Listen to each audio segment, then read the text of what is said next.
करें, इस सेमेस्टर की बात करें, तो हमें केवल डीसी मशीन्स एंड ट्रांसफॉर्मर्स के बारे में पढ़ना है मेजरली, अगर हम बात करें तो। ठीक है, केवल 2 डिवाइसेस के बारे में बात करना है। ठीक है, इसके अलावा एक इंट्रोडक्टरी टॉपिक है हमारे पास, वो हमें देखना है, थोड़ा सा कुछ लेक्चर्स उसमें लगेंगे। तो आप समझ सकते हैं कि हमारे पास पूरे सेमेस्टर में हमें केवल 2 ही डिवाइस पढ़ने हैं, डीसी मशीन और ट्रांसफॉर्मर्स। ठीक है, तो कितना डिटेल्ड डिस्कशन होने वाला है। तो थोड़ा सा इस चीज का ध्यान रखना है कि अगर आपने क्लासेस स्किप की हैं तो आपको प्रॉब्लम होगी। ठीक है, बाद में आपको प्रॉब्लम होने लगेगी, तो इसलिए कोशिश कीजिएगा कि क्लासेस ना छूटे, क्योंकि डिटेल्ड रहने वाला है काफी सब कुछ। नेक्स्ट चीज ये है कि हमारा स्टडी का तरीका क्या होगा कि हम शुरुआत करेंगे कि हम सब्जेक्ट क्या है हमारा, क्या पढ़ना है, और उससे जो बेसिक प्रिंसिपल्स हैं उससे लेकर के हम बाकी सारी चीजों को ज्वाइन करते चलेंगे। अब होता क्या है कि कुछ चीजें हमारे पास हमें पहले से जरूरी पता होनी चाहिए, जैसे फैराडेज लॉ, ये आप 12th क्लास में पढ़ते हैं, 10th क्लास में पढ़ते हैं, उससे पहले भी पढ़ते हैं, तो ये सब हमें पता होना चाहिए। ठीक है, ऐसे ही कुछ और बेसिक प्रिंसिपल्स हैं जो हमें पहले से आइडिया होना चाहिए जिनका, लेकिन यहाँ पर मैं वो सब चीजें भी रिपीट कर दूंगा, क्योंकि इन जनरल क्या होता है कि बहुत से लोगों को वो चीजें ठीक से याद नहीं होती है, जिसकी वजह से ये सब्जेक्ट समझ में नहीं आता है। तो यहाँ पर 2 चीजें हैं, ये सब्जेक्ट बहुत ही इजी है अगर आपको समझ में आता है तो, और नहीं समझ में आता है तो थोड़ा प्रॉब्लम क्रिएट करेगा। इसके अलावा ये सब्जेक्ट बहुत ही इंपॉर्टेंट है इलेक्ट्रिकल इंजीनियरिंग के पॉइंट ऑफ व्यू से। ठीक है, किसी का माइक ऑन है, प्लीज म्यूट कर दीजिए। ठीक है, इलेक्ट्रिकल इंजीनियरिंग के पॉइंट ऑफ व्यू से ये सब्जेक्ट बहुत ही इंपॉर्टेंट है। आगे जाकर के अगर आप कुछ एग्जाम्स में अपीयर होते हैं, गेट या जो भी पीएसयूज के लिए कुछ एग्जाम्स होते हैं, या फिर अगर इंजीनियरिंग सर्विसेज की हम बात करें, तो ये जो भी मेन एग्जाम्स होते हैं जो भी इलेक्ट्रिकल इंजीनियरिंग पे बेस्ड होंगे आपके, इन सभी में इसका वेटेज अच्छा खासा होता है, मतलब ये one of the core subjects है। ओके, तो थोड़ा सा अच्छे से पढ़ना है, कोई भी डाउट हो आप मुझसे पूछ सकते हैं, उसमें कोई प्रॉब्लम नहीं है। ठीक है, तो देखते हैं पहले इलेक्ट्रिकल मशीन्स क्या होता है, और उसके हिसाब से हम यहाँ पे शुरुआत करेंगे। चलिए, तो हम सबसे पहले जानते हैं इलेक्ट्रिकल मशीन्स क्या है। किसी को आइडिया है?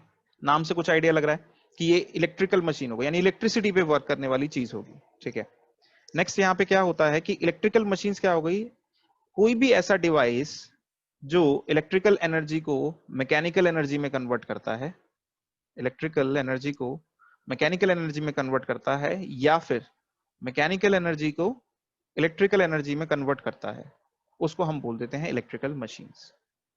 ठीक है, तो सबसे पहली चीज जो यहां पर अब हमारे दिमाग में आती है कि इलेक्ट्रिकल मशीन्स जानने के बाद कि एनर्जी कन्वर्जन क्या होता है और एनर्जी कन्वर्जन कैसे होता है, और इसका कोई अगर बेसिक प्रिंसिपल है तो वो हमें जानना होगा। तो सबसे बेसिक प्रिंसिपल है हमारे पास यहाँ पर जो हमें जानना है यहाँ पर, वो है एनर्जी कंजर्वेशन प्रिंसिपल। ठीक है, और ये हम सभी जानते हैं, हालांकि करेक्ट तरीके से शायद बहुत ही कम लोग जानते होंगे, बट एनर्जी कंजर्वेशन प्रिंसिपल जो है, ये स्टेटमेंट सभी को याद होता है क्या, कि एनर्जी को क्रिएट या डिस्ट्रॉय नहीं किया जा सकता। ठीक है, एनर्जी को सिर्फ एक फॉर्म से दूसरी फॉर्म में कन्वर्ट किया जा सकता है किसी आइसोलेटेड सिस्टम में। ठीक है, मतलब अगर सपोज करो ये हमारा कोई सिस्टम को है, ठीक है, सिस्टम मतलब कोई स्पेस हमने मान लिया है, स्पेस मतलब कोई जगह हमने मान ली है, इसमें जो भी चीज है वो हमारा सिस्टम का पार्ट हो गया। अगर ये सिस्टम आइसोलेटेड है, आइसोलेटेड होने का मतलब ये है कि एनर्जी का ट्रांसफर नहीं होगा, यहाँ से यहाँ या अंदर से बाहर नहीं होगा, बाहर से अंदर नहीं होगा, एनर्जी का कोई ट्रांसफर नहीं हो सकता।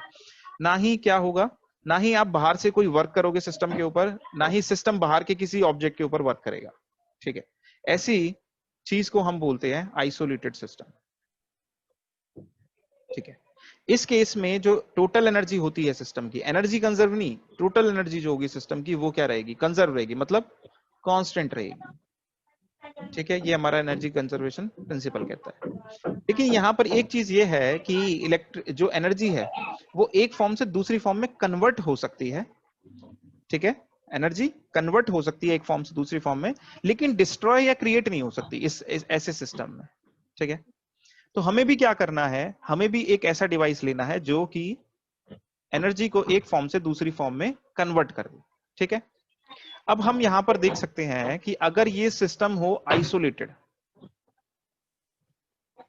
ठीक है, अगर ये सिस्टम आइसोलेटेड हो और सिर्फ यही कन्वर्जन यहां पर हो रहा है, इलेक्ट्रिकल से मैकेनिकल या मैकेनिकल से इलेक्ट्रिकल जो कन्वर्जन हो रहा है सिर्फ यही हो रहा है। तो यहाँ पर होगा क्या कि इलेक्ट्रिकल एनर्जी जो होगी वो पूरी तरह से कन्वर्ट हो जाएगी मैकेनिकल एनर्जी में, या फिर अगर हम इसकी बात करें तो मैकेनिकल एनर्जी जो होगी वो कंप्लीटली कन्वर्ट हो जाएगी इलेक्ट्रिकल एनर्जी में। करेक्ट, ठीक है, 100% कन्वर्जन हो जाएगा। लेकिन प्रॉब्लम क्या आती है कि कभी भी 100% ट्रांसफर हो नहीं पाता। ठीक है, एनर्जी का कभी भी एक फॉर्म से दूसरी फॉर्म में 100% कन्वर्जन हम किसी डिवाइस से करा नहीं पाते। ठीक है, क्यों? क्योंकि होता क्या है कि ये डिवाइस जो होता है इसमें कुछ लॉसेस होते हैं। ये जो डिवाइस है जब ये कन्वर्जन कर रहा है तो यहां पर एनर्जी कुछ और फॉर्म्स में भी कन्वर्ट हो जाती है। ठीक है, जैसे कि हीट।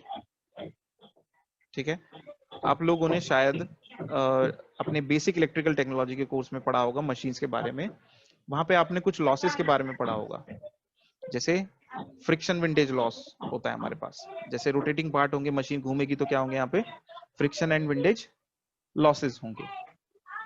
ठीक है, ऐसे ही हमें पता है कि अगर किसी भी रजिस्टर से या किसी भी वायर से कोई करंट पास कर रहा है तो उस करंट के पास करने की वजह से इसमें लॉसेस होते हैं I²RT, इतना एनर्जी लॉस इसमें होगा। ठीक है, तो जब भी हम एक फॉर्म से दूसरी फॉर्म में कन्वर्जन कर रहे हैं कुछ ना कुछ लॉसेस होंगे, इसलिए किसी भी डिवाइस की एफिशिएंसी 100% नहीं हो सकती। एफिशिएंसी मतलब हमारा आउटपुट क्या है यहाँ पर, अगर हम पहले केस की बात करें तो हमारा आउटपुट है मैकेनिकल एनर्जी और इनपुट क्या था, इलेक्ट्रिकल एनर्जी।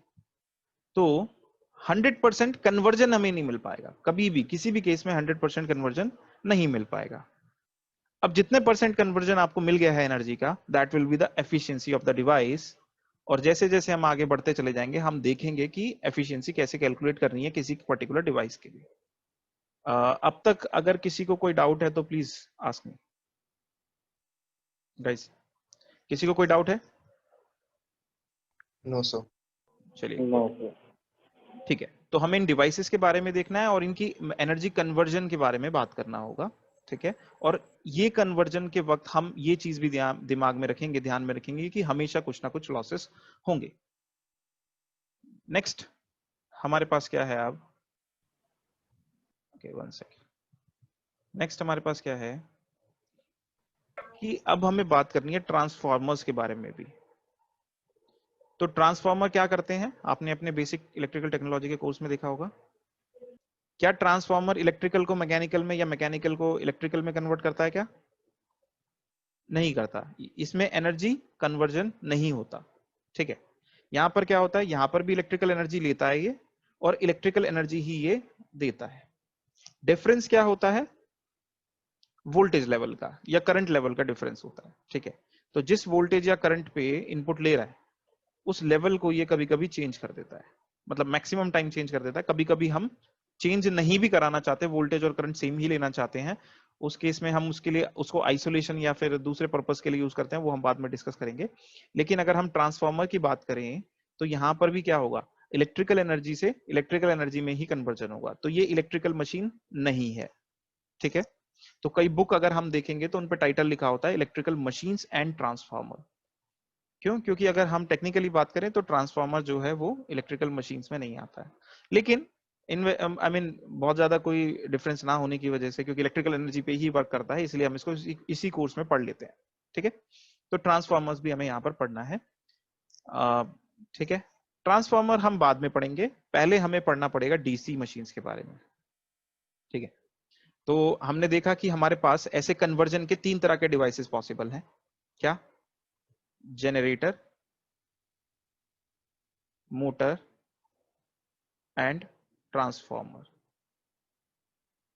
तो हमारे पास 3 डिवाइसेस यहां पर पॉसिबल है जो हमें पढ़ने हैं पूरे कोर्स में। EM1 हो, EM2 हो, कोई भी कोर्स हो हमारा, उस सब में हमें बस यही चीजें पढ़नी है। ट्रांसफार्मर हम एक बार पढ़ लेंगे, दोबारा हमें जरूरत नहीं पड़ेगी, इसी में ही हम कंप्लीट कर लेंगे।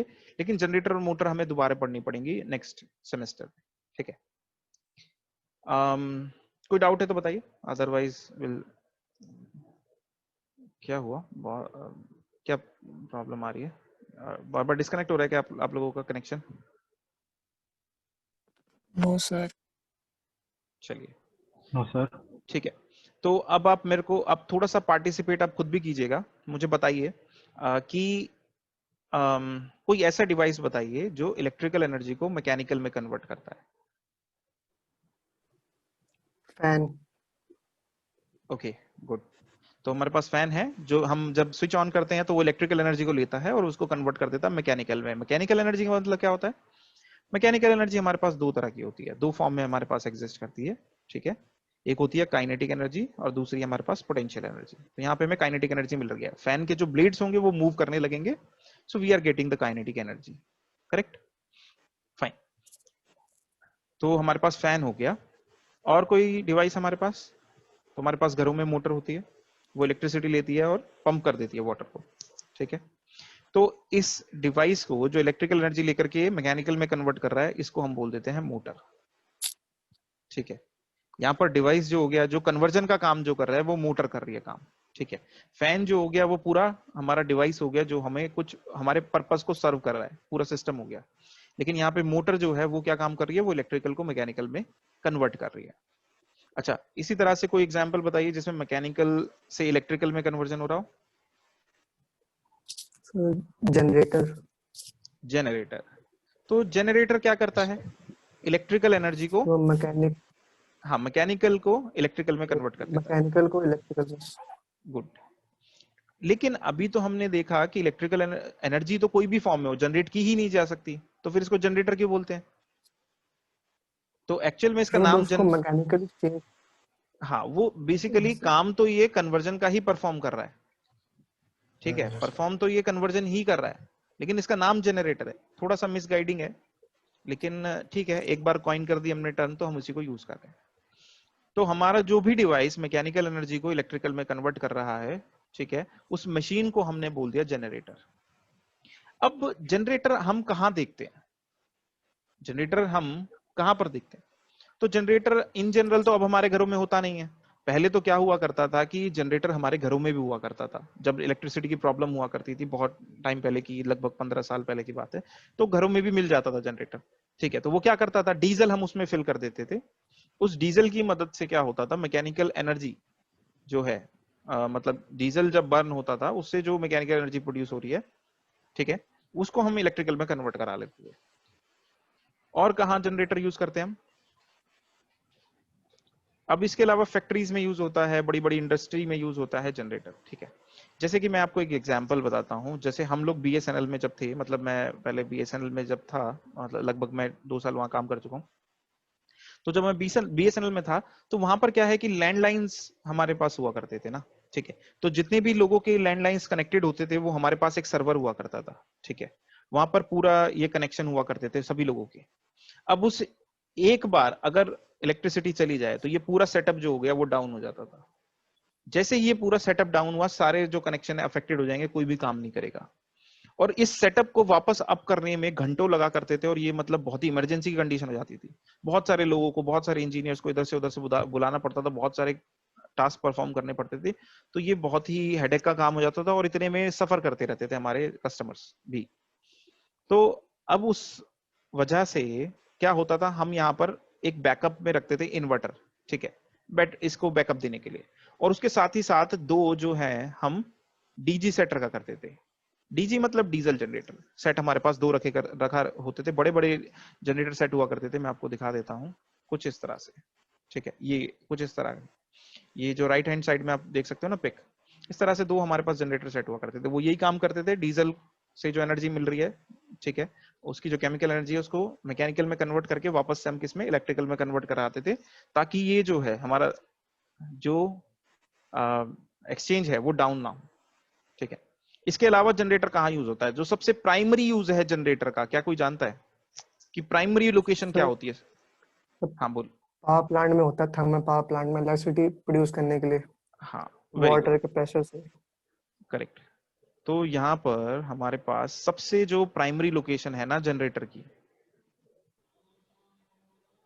सबसे प्राइमरी लोकेशन जो है वो ये ऑल्टरनेटर होता है। ये शुरुआत में मैकेनिकल को एनर्जी इलेक्ट्रिकल में कन्वर्ट करने का काम आता है, जिस इलेक्ट्रिकल एनर्जी को हम यूज कर रहे हैं, ठीक है। हम इलेक्ट्रिकल एनर्जी को यूज कर रहे हैं ना, तो उसी इलेक्ट्रिकल एनर्जी को बेसिकली हमें बनाने के लिए, मतलब कन्वर्ट करने के लिए जो है प्राइमरीली जनरेटर हम यूज करते हैं, उसको वहां पर हम ऑल्टरनेटर बोलते हैं। ठीक है, ये हमें ऑल्टरनेटर के बारे में डिटेल में हम पढ़ेंगे नेक्स्ट सेम में। ठीक है, लेकिन अभी हमें बात करनी है नॉर्मल जनरेटर की, डीसी जनरेटर की। ये एसी जनरेटर होता है, एसी जनरेटर होता है, सिंक्रोनस जनरेटर होता है जो हम यूज करते हैं। ठीक है, अब होता क्या है कि जनरेटर का काम क्या है, बस मैकेनिकल को इलेक्ट्रिकल में कन्वर्ट करना। लेकिन ये तो आप मानोगे ना कि ये कई तरह के जनरेटर हो सकते हैं या मोटर हो सकती है। ठीक है, तो हर किसी की असेंबली अलग होती है, बेसिक प्रिंसिपल सबका सेम होता है, बेसिक प्रिंसिपल सभी जनरेटर्स का सेम होता है, लेकिन सबकी कंस्ट्रक्शन और वो बेसिक प्रिंसिपल को किस तरह से आप सर्व कर रहे हैं उस कंस्ट्रक्शन की मदद से वो सबके लिए अलग अलग होता है। और इस तरह से हम जनरेटर को इन जनरल दो पार्ट में डिवाइड कर लेते हैं। ठीक है, एक होता है हमारे पास डीसी और एक होता है हमारे पास एसी। मतलब ऐसा जनरेटर जो मैकेनिकल एनर्जी लेकर के डीसी आपको आउटपुट दे दे, वो डीसी जनरेटर हो गया।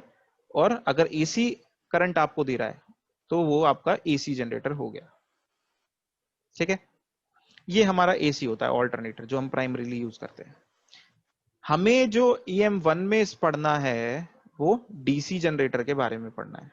ठीक है, डीसी जनरेटर के बारे में हमें पढ़ना है EM1 में। नेक्स्ट, इसी तरह से अगर हम मोटर की बात करें तो मोटर तो हम जनरली हम देखते ही रहते हैं कि हमारे फैन में यूज हो रही है, घर में पानी पंप वगैरह में के लिए हम यूज करते हैं और दूसरी चीजों के लिए यूज करते रहते हैं। बहुत सारी लोकेशन है मोटर की, इंडस्ट्री में यूज होती है।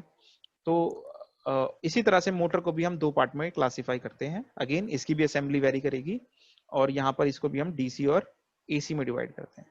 लेकिन इसका मतलब क्या है कि अगर ये डीसी की फॉर्म में इलेक्ट्रिकल एनर्जी ले रहा है और उसको कन्वर्ट कर रहा है मैकेनिकल एनर्जी में, तो ये डीसी मोटर कहलाएगी। और अगर ये एसी ले रहा है, इलेक्ट्रिकल एनर्जी जो है वो एसी की फॉर्म में ले रहा है और उसको कन्वर्ट कर रहा है मैकेनिकल एनर्जी में, तो हम उसको एसी मोटर बोलेंगे। ठीक है, क्या मुझे कोई बता सकता है डीसी और एसी में डिफरेंस क्या होता है, बहुत ही सिंपलेस्ट वे में? तो जो डीसी होता है उसमें डायरेक्ट कांस्टेंट करंट में करंट रोटेशन नहीं होती, ऑल्टरनेटिंग करंट में हर रोटेशन। उसकी साइड। अच्छा मेरे को एक बात बताओ जरा, जैसे हम बाजार से सेल खरीद के लाते हैं, ऐसे करके एक सेल होता है ना, ये इसका पॉजिटिव टर्मिनल है या नेगेटिव टर्मिनल, ये डीसी सेल डीसी है कि एसी बैटरी है? डीसी। डीसी।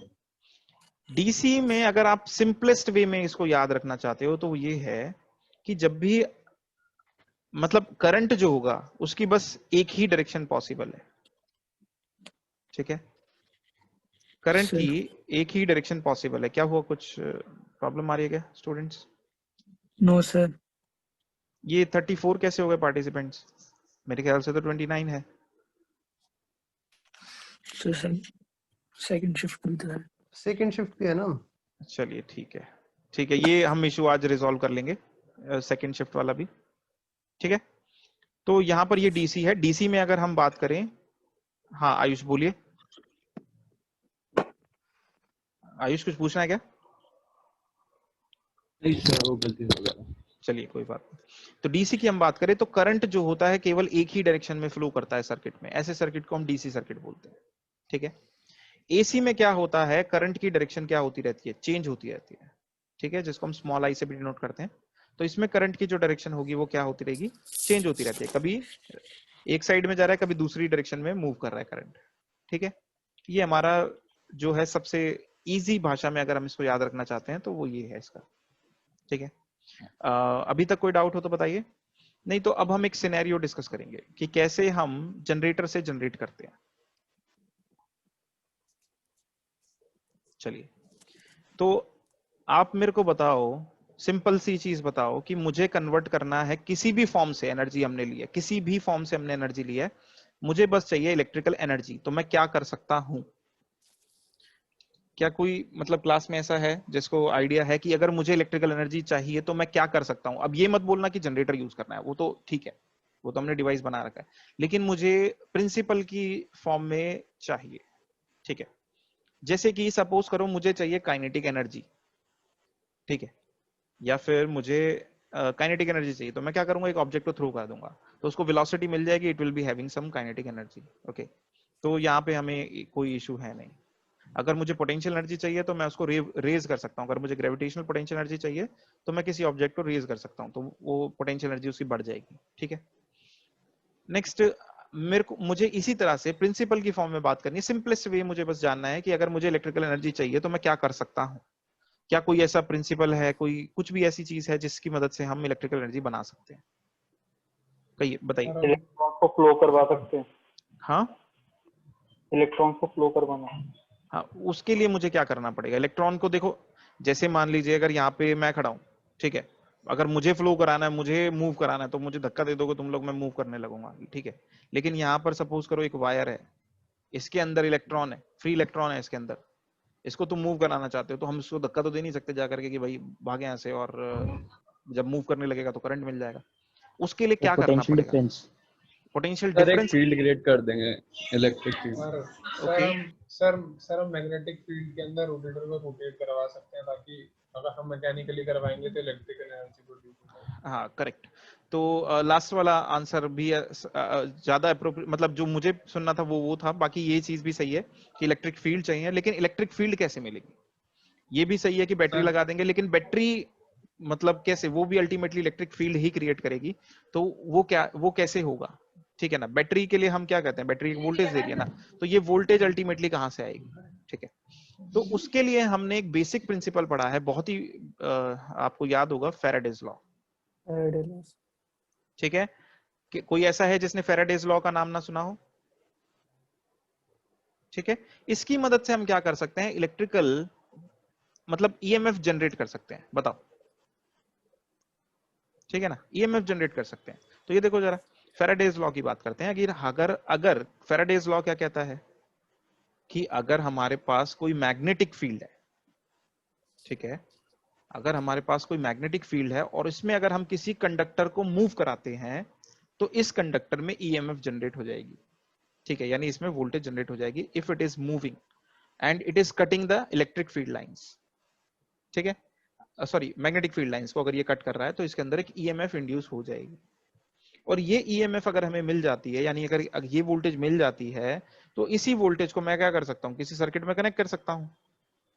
इसी को हम किसी बल्ब से कनेक्ट कर सकते हैं और यहाँ पर हमें क्या होगा, देखने को मिल जाएगा क्या, कि बल्ब जल रहा है। फॉर एग्जाम्पल, सिंपलेस्ट एग्जाम्पल अगर हम देखना चाहें तो सपोज कीजिए यहाँ पर आप क्या करिए, एक बल्ब ले लीजिए। ठीक है, ये इसका फिलामेंट हमने ड्रॉ कर दिया। हम सपोज करो इसको मूव करना चाहते हैं। अब हमने क्या करा, यहाँ पर एक सोलेनॉइड ले लिया। ठीक है, ये हमारा क्या है, सोलेनॉइड है, और हमने ये कर दिया सर्किट बंद। ठीक है, यहाँ पे रखी हमने एक मैग्नेट, जिसमें ये नॉर्थ है ये साउथ है, वो कोई फर्क नहीं पड़ता, अब साउथ या नॉर्थ उससे कोई फर्क नहीं पड़ता। ठीक है, आपने क्या करा, एकदम से इसको फेंका मैग्नेट को, तो इसकी कुछ वेलोसिटी है, तो होगा क्या, इससे जो निकलने वाली फील्ड लाइंस हैं, मैग्नेटिक फील्ड लाइंस जो हैं, वो इस सोलेनॉइड से जो कट करेंगी, तो वो जो फ्लक्स होगा वो चेंज होगा इससे लिंक्ड, या फिर इससे जो मैग्नेटिक फील्ड लाइंस है वो कट करने लगे। ये क्या है, कंडक्टर ही तो है ना, ये वायर है ना। ठीक है, ये जो है ये वायर आपका वायर ही तो है ना, ये कंडक्टर ही तो है। और इससे जब मैग्नेटिक फील्ड हमारी चेंज होने लगेगी तो क्या होगा, यहाँ पे ईएमएफ इंड्यूस हो जाएगी, यानी वोल्टेज इंड्यूस हो जाएगी। यहाँ पर पोलैरिटी की अभी हम बात नहीं कर रहे, अभी हम सिंपल कह रहे हैं कि ईएमएफ इंड्यूस हो जाएगी। अब ये ईएमएफ इंड्यूस हो जाएगी तो क्या होगा, अब ये कनेक्टेड है एक एक्सटर्नल सर्किट में, ये वोल्टेज की सोर्स की तरह काम कर रही है, वोल्टेज सोर्स की तरह काम कर रही है। ठीक है, तो ये क्या करेगी, करंट ड्रॉ कराएगी इस डायरेक्शन में या इस डायरेक्शन में, वो हमें चेक करना पड़ेगा। और जैसे करंट फ्लो करेगा इस फिलामेंट में, हमें क्या दिखने लगेगा, हमें लाइट और हीट दोनों मिलने लगेंगे। ठीक है, लाइट और हीट दोनों मिलने पड़ेंगे। तो यहां पर हुआ क्या, हमने क्या करा, इलेक्ट्रिकल एनर्जी ले ली वोल्टेज की फॉर्म में, वोल्टेज की फॉर्म में। ठीक है, वोल्टेज क्या होता है, एनर्जी होती है कि नहीं होती है? क्या वोल्टेज को हम क्या बोलते हैं, एक और नाम बताओ, potential difference. Correct, potential difference. और ये किससे मिलके बना होता है, पोटेंशियल से मिलके बना होता है। और पोटेंशियल जो होता है वो एक्चुअल में क्या होता है, इलेक्ट्रोस्टैटिक पोटेंशियल होता है। ये इलेक्ट्रोस्टैटिक या इलेक्ट्रिक पोटेंशियल हम बोल सकते हैं, अगर स्टैटिक भी नहीं है तो यहाँ पर ये क्या है, हमारे पास इलेक्ट्रिक पोटेंशियल है। और ये किस फॉर्म की एनर्जी होती है, ये पोटेंशियल एनर्जी आपने पढ़ा होगा ना, मैकेनिकल एनर्जी दो तरह की होती है, एक काइनेटिक और एक पोटेंशियल एनर्जी। तो ये पोटेंशियल एनर्जी हमारे पास, पोटेंशियल एनर्जी का फॉर्मूला बताओ, कोई ऐसा है जो mgh बोलेगा? वो थोड़ा ध्यान रखे कि पोटेंशियल एनर्जी जो होती है वो कई फॉर्म में एग्जिस्ट करती है, जिसमें से एक होती है ग्रेविटेशनल पोटेंशियल एनर्जी और उसका फॉर्मूला होता है mgh। पोटेंशियल एनर्जी डायरेक्टली नहीं बोल सकते कि हम mgh होती है, वो ग्रेविटेशनल पोटेंशियल एनर्जी होती है। ऐसे हमारे पास स्प्रिंग पोटेंशियल एनर्जी भी होती है, ऐसे हमारे पास इलेक्ट्रिकल पोटेंशियल एनर्जी भी होती है, ठीक है, जिसको हम वोल्टेज की मदद से यहाँ पर मेजर करते हैं, मतलब रिप्रेजेंट करते हैं, ठीक है। कोई डाउट है क्या बच्चों? No sir. चलो सर एक बार दोबारा No, sir. बताना, जब हम इसको थ्रो करेंगे सोलेनॉइड की तरफ, उसके बाद क्या होगा? सॉरी, जब हम इस मैग्नेट को मूव करेंगे, यस सर। हाँ, तो हमारे पास जब हम इस मैग्नेट को मूव करेंगे तो होगा क्या, देखो अगर आप किसी मैग्नेट के लिए ना फील्ड लाइंस पैटर्न ड्रॉ करके देखो तो क्या होगा, ऐसे फील्ड लाइन जा रही होगी, ऐसे फील्ड लाइन जा रही होगी, ऐसे फील्ड। Yes sir. तो थोड़ा सा प्रॉपरली मैं ड्रॉ नहीं कर पा रहा हूँ, but I guess I think you understand that, ठीक है। यस तो यहाँ पे देखोगे दूर में क्या होता है, नंबर ऑफ फील्ड लाइंस यहाँ पे क्या है, यहाँ पर इस एरिया में क्या है, कम है, और यहाँ पे क्राउडेड है field lines, correct. Yes sir.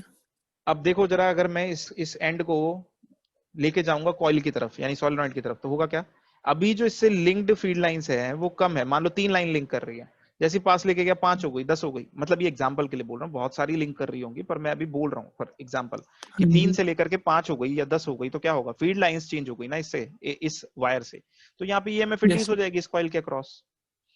तो ये वोल्टेज सोर्स की तरह काम करेगा एंड इसकी वजह से फिर करंट फ्लो करेगा, जिससे हमें फर्दर इलेक्ट्रिकल एनर्जी मिल गई।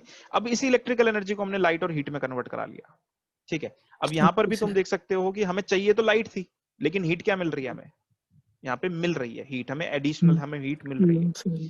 तो यहाँ पर भी देख लो कि इलेक्ट्रिकल से वापस हमें जो चाहिए थी लाइट एनर्जी चाहिए थी, पर एक और फॉर्म ऑफ एनर्जी यहाँ पे मिल रही है, ये वेस्टेज है हमारे लिए, ठीक है। तो यहाँ पे भी 100% कन्वर्जन है नहीं, जब भी हम एनर्जी कन्वर्जन के लिए जाते हैं तो कभी भी 100% कन्वर्जन नहीं मिलता। जैसे कि इस केस में देखो, पहले मेरे को ये बताओ कि यहाँ तक क्लियर है? Yes sir. तो ये देखो, ये जो हमने यहाँ पर ये केस ड्रॉ किया है ना, क्या ये फैराडेज लॉ को फॉलो कर रहा है? हाँ, ये फैराडेज लॉ को फॉलो कर रहा है। क्यों? क्योंकि हमने क्या करा, एक कंडक्टर जो मैग्नेटिक फील्ड को कट कर रहा है, उसमें ईएमएफ इंड्यूस हो रही है, ठीक है। Yes sir. और फैराडेज लॉ जो है हमें बता रहा है कि हमें इलेक्ट्रिकल एनर्जी जो है मिल रही है वोल्टेज की फॉर्म में, करेक्ट। तो ये जो वोल्टेज मिल रही है, एनर्जी क्रिएट हो गई क्या यहाँ पर? क्या इलेक्ट्रिकल एनर्जी क्रिएट हो गई? धनंजय, ये धनंजय है, ये सब मत करो, ठीक है, this is not good. Anyways, अभी मैं कुछ नहीं बोल रहा हूं, लेकिन ये सब ठीक नहीं है। चलिए, हाँ बताइए, क्या एनर्जी क्रिएट हो सकती है? एनर्जी तो क्रिएट हो ही नहीं सकती, इसका मतलब ये किसी और फॉर्म से कन्वर्ट हो रही है, लेकिन किस फॉर्म से कन्वर्ट हो रही है? सोच के देखिए जरा, जब हम फैराडेज लॉ की बात कर रहे हैं तो भी तो हमें कहीं से तो कन्वर्ट होके आ रही होगी ना ये। Yes sir. तो देखो, बेसिक कॉन्सेप्ट्स के क्लियर होने का मतलब ये नहीं होता है कि सिर्फ आप ये जान लो कि फैराडेज लॉ ये होता है।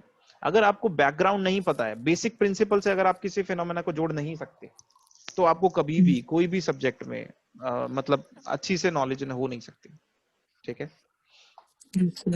अब ये कैसे रिमूव होगा सर? ये वो इरेज करेगा। धनंजय, प्लीज इरेज दिस, और आगे से मत करना। हाँ, इरेज कर दे। चलिए, गुड, थैंक्स, ठीक है। अब देखो हो क्या रहा है कि अगर हमारे पास मैग्नेटिक फील्ड है, उसमें कंडक्टर मूव कर रहा है या कंडक्टर कट कर रहा है फील्ड लाइंस को, तो क्या हो रहा है, ईएमएफ मिल रही है। सपोज करो ये पोलैरिटी है ईएमएफ की, ठीक है, ये ईएमएफ की पोलैरिटी है। लेकिन इसके लिए तुम्हें कंडक्टर को मूव करना पड़ेगा ना, या कोई अरेंजमेंट लेना पड़ेगा जिससे फील्ड लाइंस कट करनी पड़े।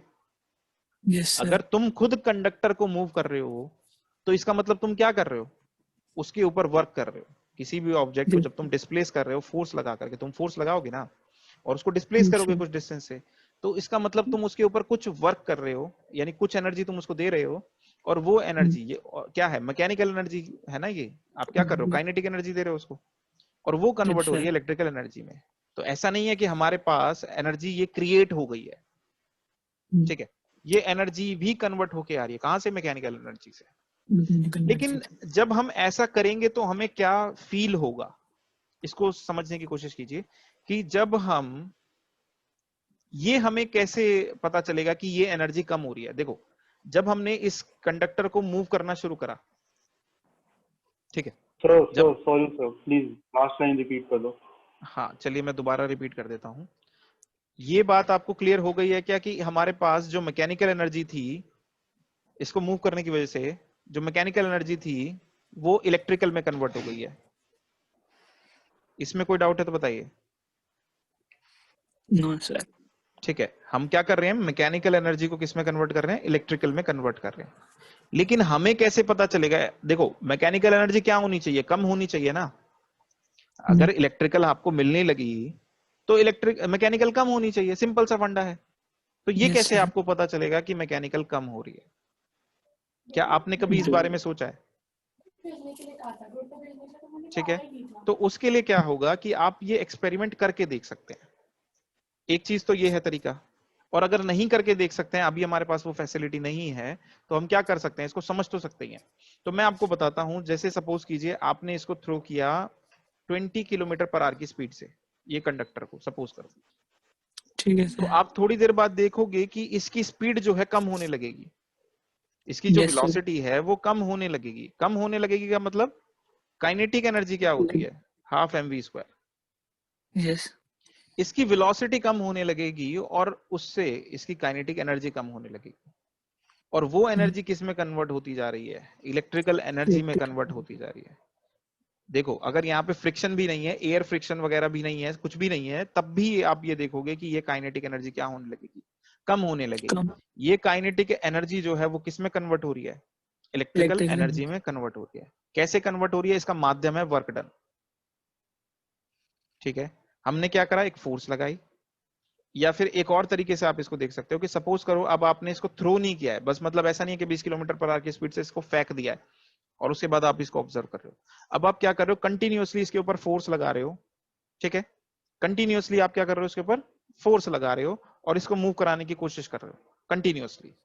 तो आपको क्या महसूस होगा कि ये जो है वायर, इसके ऊपर एक अपोजिंग फोर्स है, इसके ऊपर एक अपोजिंग फोर्स है जो आपकी इस फोर्स को क्या कर रही है, कम करती जा रही है। अब जैसे जैसे ये इलेक्ट्रिकल एनर्जी बढ़ती जाएगी, ये कन्वर्जन आप ज्यादा से ज्यादा इससे खींचते जाओगे।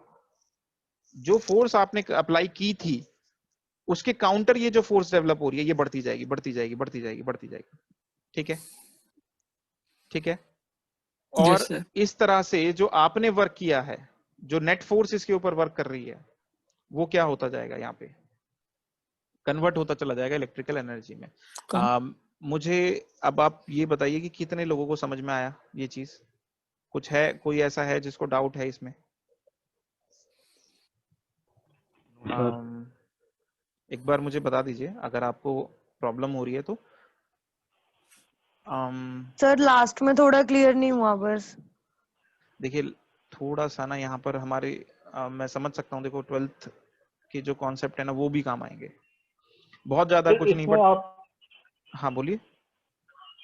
तो इसमें आप तो ये एक्सप्लेन कर रहे थे कि हमारा वो, हमें कैसे पता चलेगा कि हमारा वो मैकेनिकल फोर्स कम हो रहा है, पर वो तो वो कैसे पता चला, पता ही नहीं चला। अच्छा चलिए ठीक है, मैं ये एक बार ये क्लियर कर देता हूँ, फिर आप मुझे बताइएगा। ठीक है, देखिए अगर मैं यहाँ पर फोर्स लगा रहा हूँ किसी ऑब्जेक्ट के ऊपर, मैं ऑब्जेक्ट के ऊपर फोर्स लगा रहा हूँ, ठीक है, तो इनिशियली कुछ भी नहीं है, फ्रिक्शन विक्शन कुछ भी नहीं है, तो मुझे पता चलेगा ना ये तो बहुत तेजी से भाग रहा है। ठीक है, सारी की सारी फोर्स जो होगी वो इसको एक्सेलरेट कराएगी, इसकी स्पीड को बढ़ाना शुरू कर देगी।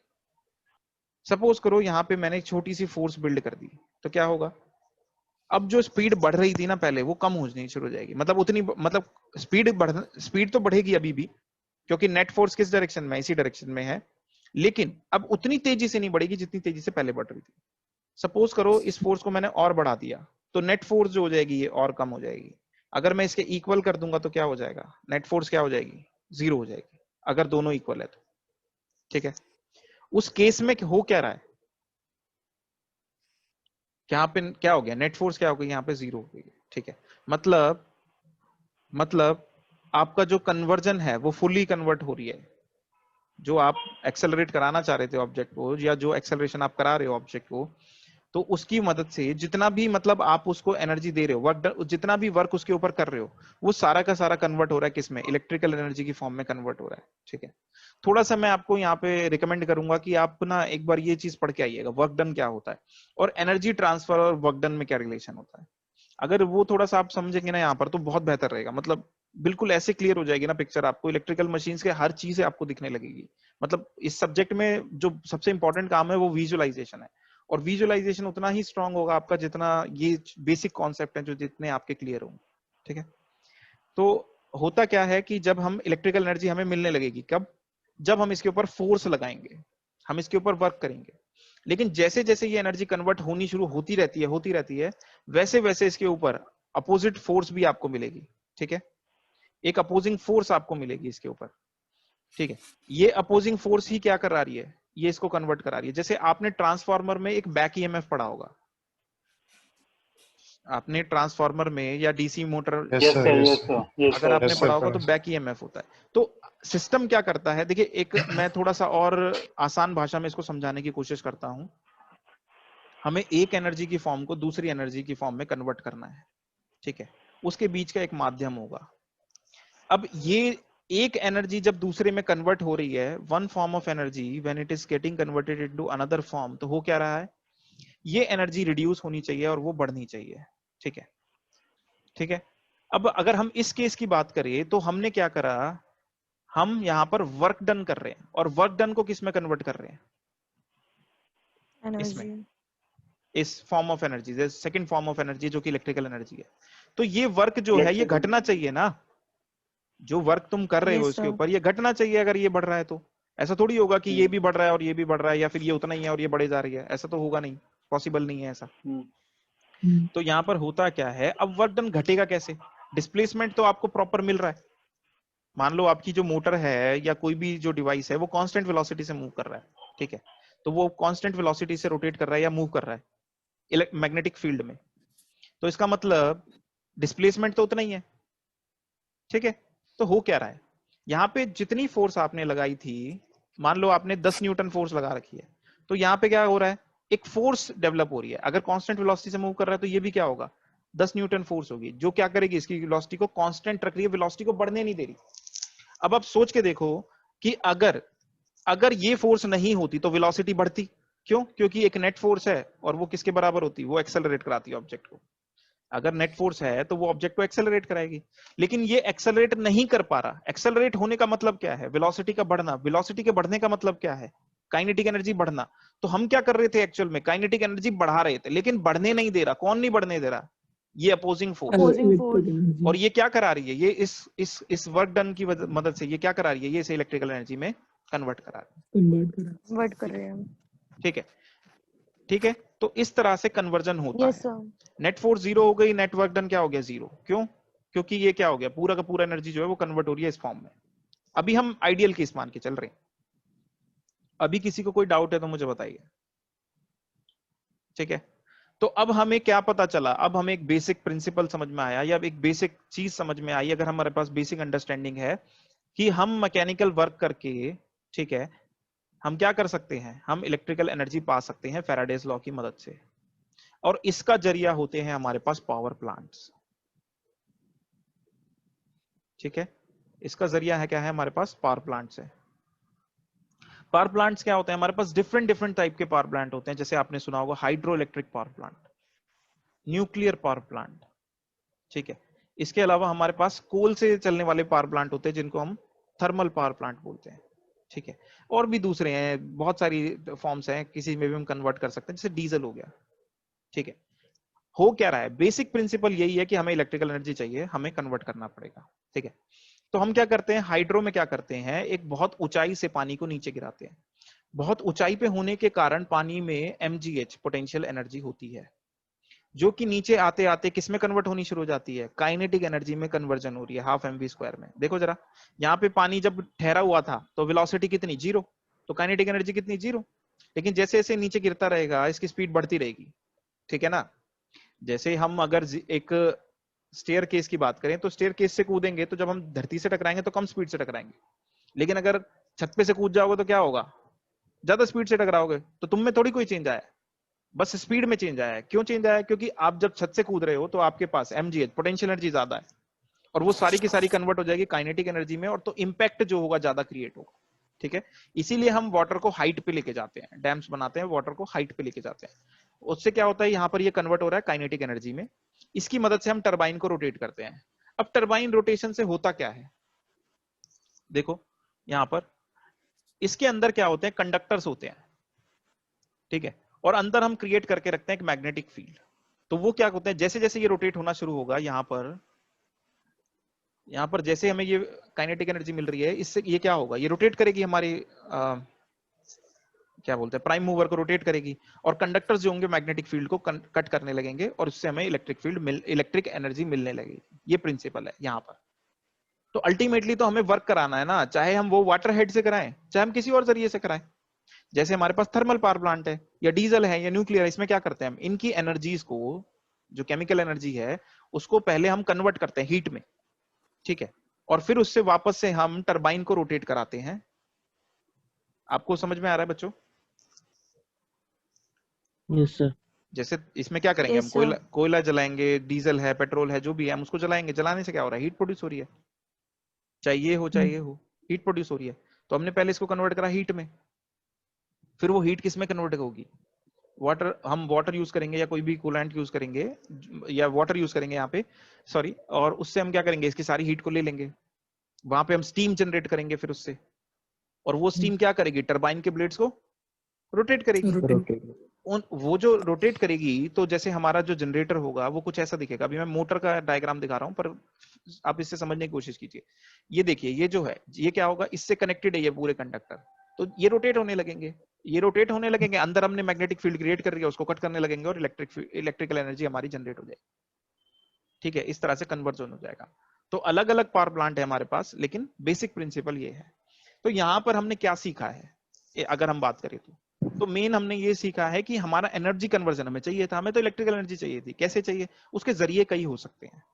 ठीक है, पहले इनिशियल स्टेज उसकी कोई भी हो सकती है, किसी भी वाटर की पोटेंशियल एनर्जी है, या न्यूक्लियर फ्यूल है हमारे पास, उसकी कोई केमिकल एनर्जी है, या कोई कोल है, या डीजल है, जो भी हम फ्यूल यूज कर रहे हैं या कुछ भी यूज कर रहे हैं, उससे हमें अल्टीमेटली कुछ मोशन क्रिएट कराना है। उसके लिए हमारे पास टरबाइंस है, वो टरबाइंस रोटेट होंगी, वो प्राइम मूवर को रोटेट करेंगी, और काम सारा फिर वही होगा कि मैग्नेटिक फील्ड को कट करते रहेंगे और इलेक्ट्रिक एनर्जी प्रोड्यूस करते रहेंगे। अब जब तक ये एनर्जी मिलती रहेगी, पानी गिरता रहेगा उसके ऊपर, टरबाइंस के ब्लेड पर, या फिर जब तक ये फॉर्म ऑफ एनर्जी जो होंगी, हीट जो में कन्वर्ट करती रहेगी, तब तक वो घूमते रहेंगे टरबाइंस, और तब तक हमें इलेक्ट्रिकल एनर्जी मिलती रहेगी। ये बात समझ में आ रहा है?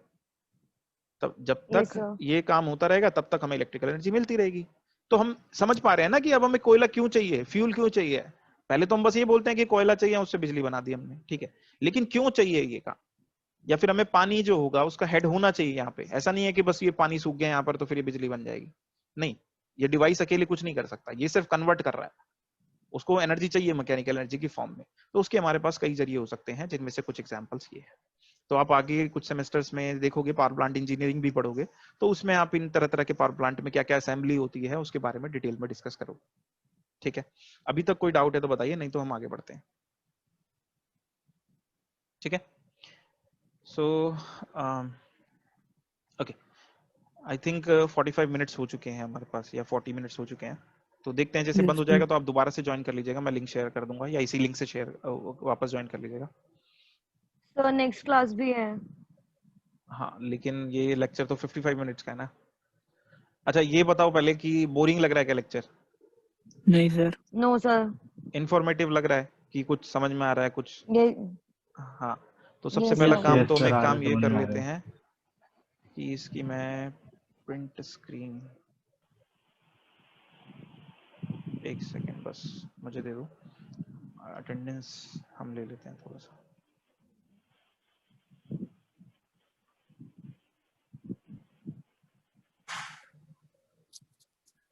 ओके, नेक्स्ट वापस से मैं जाता हूँ। ओके, तो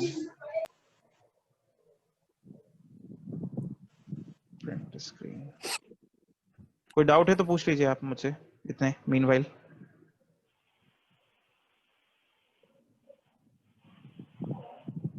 इनके नोट्स प्रोवाइड होंगे? मैं ये शीट्स आपको सेंड, ये पीपीटी में आपको सेंड कर दूंगा, ठीक है। अभी मैं आगे अभी तो फिलहाल हम थोड़ा सा जनरल डिस्कशन कर रहे हैं ना, सब्जेक्ट को जानने की कोशिश कर रहे हैं, फिर हम उसके बाद प्रॉपरली ये सब काम कर लेंगे, ठीक है ना। नोट्स वगैरह मैं आपको सेंड कर दूंगा, एक गूगल क्लासरूम वगैरह बना लेंगे, ठीक है। अच्छा एक चीज और हम यहाँ पे देख लेते हैं, थोड़ा सा हमें डिस्कस करना है कि ये तो हमने जनरेटर के बारे में जान लिया, ऐसी मोटर में क्या होता है, इलेक्ट्रिकल एनर्जी किस में कन्वर्ट हो रही है, मैकेनिकल में कन्वर्ट हो रही है। तो सिंपल है, इलेक्ट्रिकल एनर्जी हमने एक प्रिंसिपल और पढ़ा था, जैसे फ्लेमिंग्स राइट हैंड रूल हमने पढ़े थे और लेफ्ट हैंड रूल पढ़ा था, कि अगर कोई करंट कैरिंग कंडक्टर है और वो मैग्नेटिक फील्ड में रखा हुआ है तो वो एक फोर्स एक्सपीरियंस करेगा, ठीक है। तो ये जो फोर्स एक्सपीरियंस हो रही है इसकी वजह से ये कंडक्टर अगर फ्री टू मूव है तो मूव करने लगेगा, ठीक है। तो हमें क्या मिल गया, काइनेटिक एनर्जी मिल गई, which is the form of mechanical energy, ठीक है। तो ये प्रिंसिपल हम यूज करते हैं मोटर में, ठीक है। तो इलेक्ट्रिकल एनर्जी देने से क्या होगा, इस कंडक्टर में करंट फ्लो करेगा, तो सेम हमारी असेंबली होगी। हम इस मोटर को, या ये जो भी मोटर है इसमें क्या होंगे, कुछ कंडक्टर्स होंगे, इनको हम इलेक्ट्रिक करंट की सप्लाई देंगे, इनमें फ्लो करने लगेगा, अंदर फिर से एक मैग्नेटिक फील्ड होगी। आपने नोटिस किया होगा जनरेटर में भी हमने मैग्नेटिक फील्ड ली थी, तो यहाँ पर भी मैग्नेटिक फील्ड होगी जिसमें ये मूव करेंगे और क्या होगा, फोर्स एक्सपीरियंस करेंगे, ठीक है। सॉरी करंट हम पास करेंगे, मैग्नेटिक फील्ड है जिसकी वजह से फोर्स एक्सपीरियंस करके ये मूव करने लगेंगे, ठीक है। तो मोटर आपने देखा होगा घर में, अगर पानी की मोटर देखी होगी, छोटी मोटी मोटर ऐसी भी आती है टॉयज वगैरह में, वो क्या करते हैं आप देखा होगा, ये रोटेट करने लगते हैं, ठीक है। तो ये ऐसे काम करती है। इसके अलावा ट्रांसफॉर्मर्स है हमारे पास, ट्रांसफार्मर में हमारे पास दो वाइंडिंग होती है, ये आपने थोड़ा सा बेसिक तो आपको शायद आइडिया हो गई।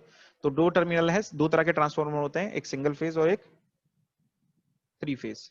Are you guys there, I mean आपको आवाज आ रही है मेरी? Yes, sir. Yes sir yes sir. ठीक है। तो हो क्या रहा है यहाँ पर, यहाँ पे वाइंडिंग्स होती है हमारे पास, एक को हम इलेक्ट्रिकल सप्लाई देते हैं और उसकी वजह से जो फील्ड में चेंजेस होते हैं उसकी वजह से दूसरे में ईएमएफ इंड्यूस हो जाती है, ठीक है। फैराडेज लॉ फिर से हम यहाँ पे देखेंगे और उससे यहाँ पर ईएमएफ इंड्यूस हो जाती है। उसका लेवल अप डाउन कैसे होता है वो हम जब डिस्कशन करेंगे तब देखेंगे, ठीक है। तो फ्रीक्वेंसी सिग्नल की सेम रहती है, केवल वोल्टेज और करंट लेवल में चेंजेस आते हैं। ये हमारा 3 फेज ट्रांसफार्मर है, इसमें 3 या 4 इनपुट टर्मिनल होंगे, 3 या 4 आउटपुट टर्मिनल होगा, वो डिपेंड करेगा कि ये किस तरह से बंधा हुआ है, स्टार फॉर्म में कि डेल्टा फॉर्म, ठीक है। एक चीज और आप यहाँ पे नोटिस कर सकते हो कि जनरेटर और मोटर की हमने बात करें तो बिल्कुल सेम प्रिंसिपल हमने देखा है, मतलब सेम प्रिंसिपल से मेरा मतलब है सब कुछ सेम ही होना है, उसमें थोड़ा सा चेंजेस है बस। फिर भी अगर तुम इन दोनों की असेंबली देखोगे तो जनरेटर देखो कितना बड़ा है और मोटर देखो सिर्फ कितना सा पार्ट है। मोटर आपके पास एक छोटा सा पार्ट होगा, यहाँ पे देखो ये इतनी सी मोटर है, इसको हमने मोटर बोला, लेकिन जनरेटर जो है ये पूरी असेंबली है। क्यों इतना बड़ा मोटर, जनरेटर इतना बड़ा क्यों है? क्योंकि यहाँ पर हमें क्या करना पड़ेगा, सपोज करो ये डीजल पे काम कर रहा है, तो वो डीजल जो फ्यूल होगा वो बर्न करके पूरी असेंबली होनी चाहिए जिससे कि वो क्या कर सके, मैकेनिकल एनर्जी भी क्रिएट हो सके और वो उसको रोटेट कर सके, ठीक है। यहाँ पर क्या होगा, शाफ्ट होगा, उसको रोटेट कर सके, तो वो सारी असेंबली भी यहाँ पे चाहिए। लेकिन मोटर में क्या है, मोटर में सिंपल आपको क्या चाहिए, दो इसकी लीड्स होंगी, उसको आप कनेक्ट करो, इलेक्ट्रिकल एनर्जी पास करोगे, मोशन आपको खुद से मिलने लगेगा। तो उसके लिए जो असेंबली चाहिए थी वो इलेक्ट्रिकल एनर्जी वो डायरेक्ट आपको मिल रही है, यहाँ पे आपके पास अवेलेबल है। लेकिन जनरेटर में क्या है, आप फ्यूल डालोगे और वो फिर कन्वर्ट होगा, फिर वो रोटेट करेगा, वो सब कुछ सारा काम इसमें होना पड़ेगा, इसलिए ये असेंबली जो होती है ये कंपैरेटिवली यहाँ पे आपको बड़ी दिखेगी, ठीक है। अगर कोई डाउट नहीं है तो let's end this lecture up to here, और बस एक क्लोजिंग स्टेटमेंट के साथ। तो यहाँ पर अभी हमें करना क्या है कि यही कन्वर्जन के बारे में देखना है, डीसी